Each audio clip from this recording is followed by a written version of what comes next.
We're the Smiths, a homeschooling family who loves to travel every chance we get, and we're currently on our most ambitious adventure yet, 5 weeks in Southern Europe. We're documenting our experiences for friends and family to follow along.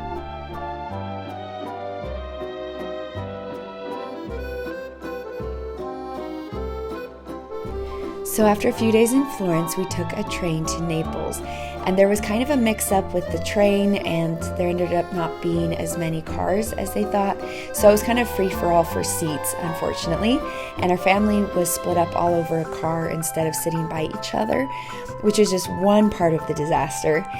Then I was sitting across the aisle from my 6-year-old Theo, and he started feeling sick, and he just said, he was feeling hot, is first what he said, and then he wanted water, and then he was just whiny.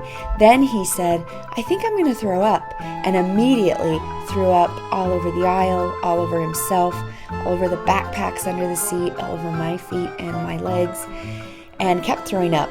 So I took him to the bathroom, and Aaron had the baby asleep, and my brother, luckily, ran over and stood in the bathroom with Theo while I tried to clean up the mess.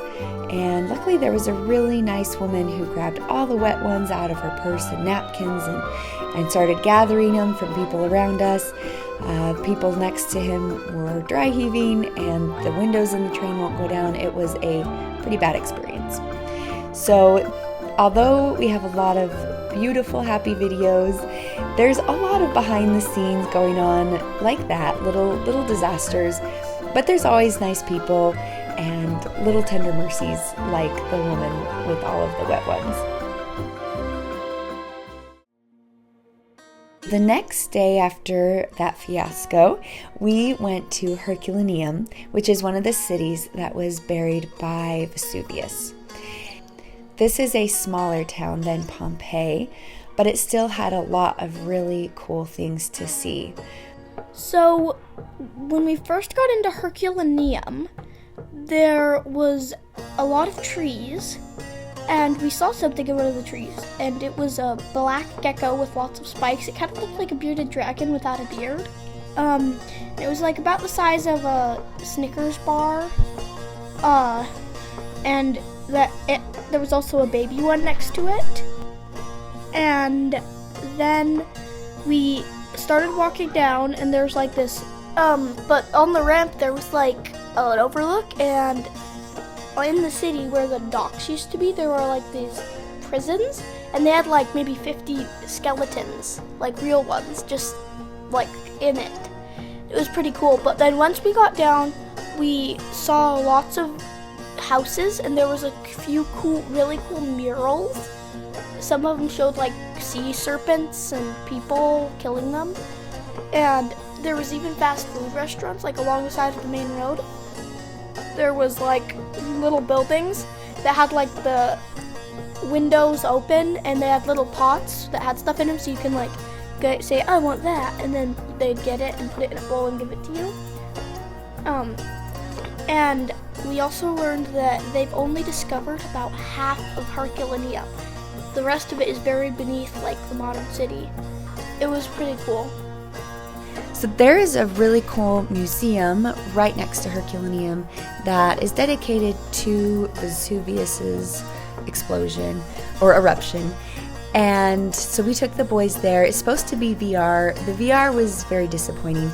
Just go there for the museum, not the VR. And there was a neat video that they showed, a 3D video, that my son's going to tell about. So there's this video in the museum. You go into this thing with these weird glasses that makes it look 3D, and it showed Mount Vesuvius exploding, and then showed what it would look like for you, and it told all about the history of people and stuff. The video is narrated by Pliny the Younger, talking about the letters that he received from his uncle. So it was very historical and very engaging for the kids, especially since it was 3D. So we highly recommend going there either before or after Herculaneum. So after that, the next day we went to Pompeii. Pompeii is like this really cool city. Then there's Mount Vesuvius, and we went like this, and then ash went all over and it covered it in rock. And now it's really, really, really popular. And it's much, much bigger than Herculaneum. It had like a water fountain, and you get your own tour guide with phones, and it tells you where everything is. There's a kid phone too, and it has like this water fountain on the map, so you could just walk there on the map, and it actually did. We had some water. Then we went to the Colosseum.